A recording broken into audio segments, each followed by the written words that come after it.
Hey guys, welcome to the Fish Room. I'm Rachel O'Leary and it's time for a species spotlight.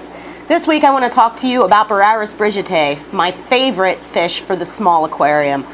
They're also called the Chili Rasbora or the Mosquito Rasbora, and they are tiny at max size, about 3/4 of an inch. Bright red, and they have no idea how small they are. They are not very shy. So let's take a look. So these are Boraras brigittae, the Chili Rasbora, and I've dropped a couple adult-sized crystal blacks in there just so that you can get an idea of scale for this fish.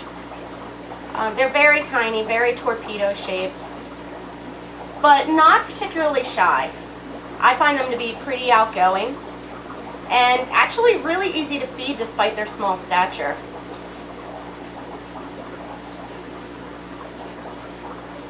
They'll eat micro pellets, crushed flake, white worms, micro worms, frozen or live baby brine.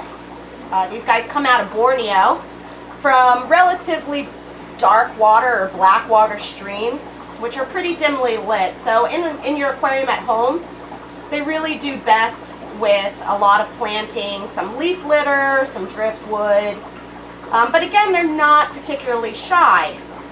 You just want to avoid really hard filtration with them, really directional filtration, because they're tiny and they just can't stand up to it. As you can see, they're pretty red with that black lateral stripe.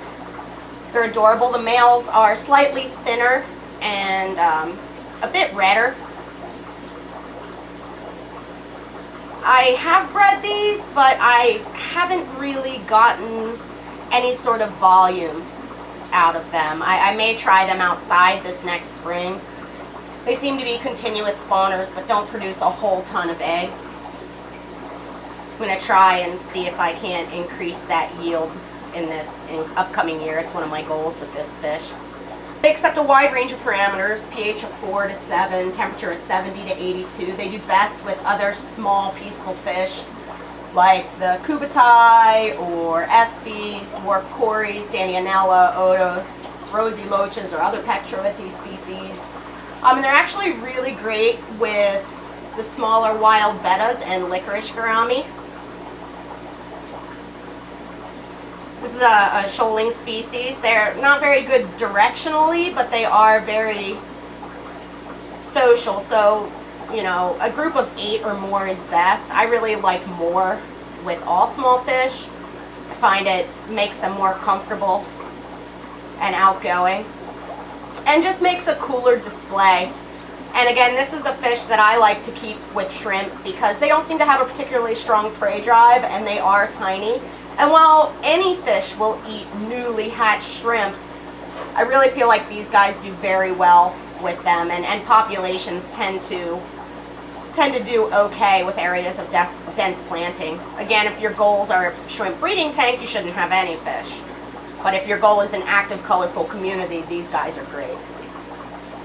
Interesting fish dork fact is that Boraras is an anagram of Rasbora, and the genus was erected in '93 because these guys were just different enough from Rasboras that they needed their own genera, so they chose Boraras. And there are, I think, 5 species that are regularly available on the market, with this one being the most popular because it's the most brightly colored. Again, these are one of my favorite little fishes. Relatively affordable, not too hard to source, sturdy for their size, and attractive. You can't really go wrong with these guys. Thanks for watching. Make sure you stop by my Facebook page as well as my website, msjinx.com, where you can find my upcoming speaking engagements, my current stock list, and information on all things nano. Don't forget to tell me in the comments if there's particular species you'd like to hear about or any ideas for information for the channel.